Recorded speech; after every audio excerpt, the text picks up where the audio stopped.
আসসালামু আলাইকুম ওয়া রাহমাতুল্লাহি ওয়া বারাকাতুহু। সুপ্রিয় দর্শক শ্রোতা ভাই বোন, আমরা এসেছি ফেনীর দাগনভূঞার দুর্গম একটা জায়গায়।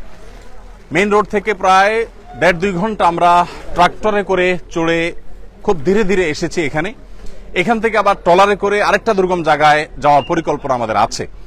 তো ইতোমধ্যে আলহামদুলিল্লাহ আমরা দেখেছি যে ত্রাণ বিতরণের কার্যক্রম আমরা শুরু করেছি। এখানে একটা অরফান সেন্টার আছে, এই অরফান সেন্টারে যারা আশ্রয় নিয়েছেন তাদের মাঝে আমরা ত্রাণ বিতরণ করছি। ওদিকে পানি বেশি হওয়ার কারণে আমরা যেতে পারছি না, ওনারা কষ্ট করে এসেছেন এবং এখানে আমরা ধর্ম বর্ণ নির্বিশেষে প্রত্যেকটা মানুষকে ত্রাণ দিচ্ছি।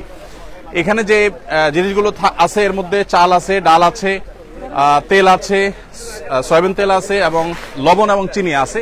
আর এর বাইরে আরেকটা প্যাকেটে বিস্কিট, মুড়ি এবং পানি এবং অন্যান্য শুকনা খাবার আছে। তো আমরা তাদের মাঝে এই জিনিসগুলো বিতরণ করছি। ইনশাআল্লাহ বিদিনিল্লাহ এগুলো শেষ করে আল্লাহ যদি তৌফিক দান করেন আমরা চলে যাব মহিপাল থেকে ইনশাআল্লাহ ফেনীর আরেকটা এলাকাতে আমরা আজকে বিতরণ করব।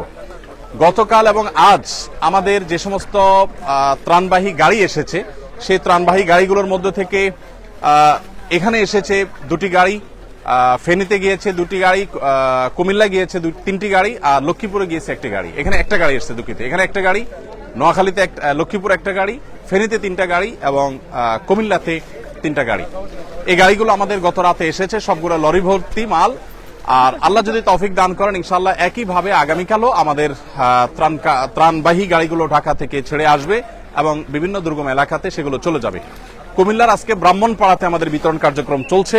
আর লক্ষ্মীপুরের টুমচর মাদ্রাসাকে কেন্দ্র বানিয়ে লক্ষ্মীপুরের কমলনগর, রামগতি যে সমস্ত এলাকাগুলো প্লাবিত হয়েছে টুমচর মাদ্রাসা থেকে সে সমস্ত আলহামদুলিল্লাহ আমরা দেখতে পাচ্ছি বিভিন্ন বয়সের মানুষ আছেন, মহিলারা যারা আছেন তাদেরকে আমরা কষ্ট করে এদিকে আনি নাই, কারণ ওদিকে অনেক পানি, আমরা নিজেরাও যেতে পারিনি, ওনারা দূরে আছেন এবং ওনাদের কাছে দুঃখিত মাল আমরা ইনশাআল্লাহ পৌঁছে দিব।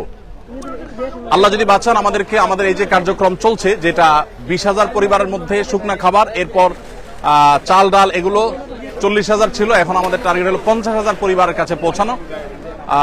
এরপরে আল্লাহ যদি তৌফিক দান করেন আমরা ইনশাআল্লাহ আরো 50,000 পরিবারকে ভাই মাশাআল্লাহ দেন দিতে থাকেন ভাই। সতর ঢাকা ফরজ, এই জন্য লুঙ্গি একটু নিচে নামাবো। ওয়ালাইকুম আসসালাম। মাশাআল্লাহ আপনারা সবাই দোয়া করবেন আমাদের সবার জন্য, আল্লাহ যেন আমাদের সবার কষ্ট দূর করে দেয়, আমরা সবাই যেন দোয়া করবো ইনশাআল্লাহ। ওয়ালাইকুম আসসালাম। বাবাজি কি এখানে থাকেন? ও মাশাআল্লাহ আল্লাহ কবুল করুক। ঠিক আছে, জাযাকুমুল্লাহ খায়ের। প্রিয় দর্শক, আমরা দেখতে পাচ্ছি বিভিন্ন ঘরগুলো ডুবে গেছে, বিল্ডিং, এই যে ঘরগুলো আমরা দেখতে পাচ্ছি আশেপাশে ডুবে গেছে। আর এই পাশে টিনগুলোতে একেবারে চাল ছুঁই পানি। আমরা যতদূর আসছি এরকম দুরবস্থা দেখতে পেয়েছি এবং এর চাইতে দুরবস্থাও দেখেছি যে টিন একেবারে ডুবে যাচ্ছে, জাস্ট ছুঁই। এখানে আমরা দেখতে পাচ্ছি মাত্র 3-4 ফিট পরেই টিন ডুবে যাবে, এরকম একটা অবস্থা। মানিকলাল, আপনার ঘর কিসের, বিল্ডিং না কাঁচা? ঘর ভালো আছে? ভালো আছে। যদি ঘর মেরামত করা লাগে সেটাও আমরা টাকা দিব। ঠিক আছে। আল্লাহ তাআলা আমাদের সবাইকে হেদায়েত দান করুন। ওয়ালাইকুম আসসালাম। বাবাজি ভালো আছেন আপনি? বকরা একটু হেল্প করো।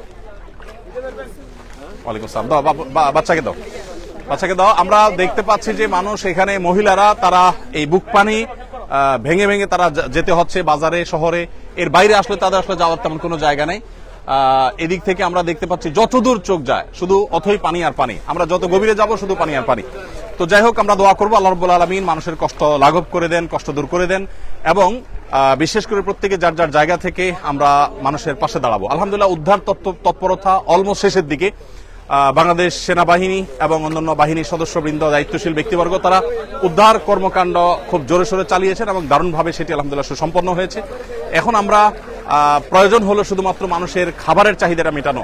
আমাদের কাছে বহু জায়গা থেকে SMS আসছে, আজকে আমি 4-5 জায়গার SMS সকাল থেকে পর্যন্ত রিসিভ করেছি, যেখানে 200 মানুষ, 250 মানুষ, 300 মানুষ, 500 মানুষ না খেয়ে আছে 2 দিন 3 দিন।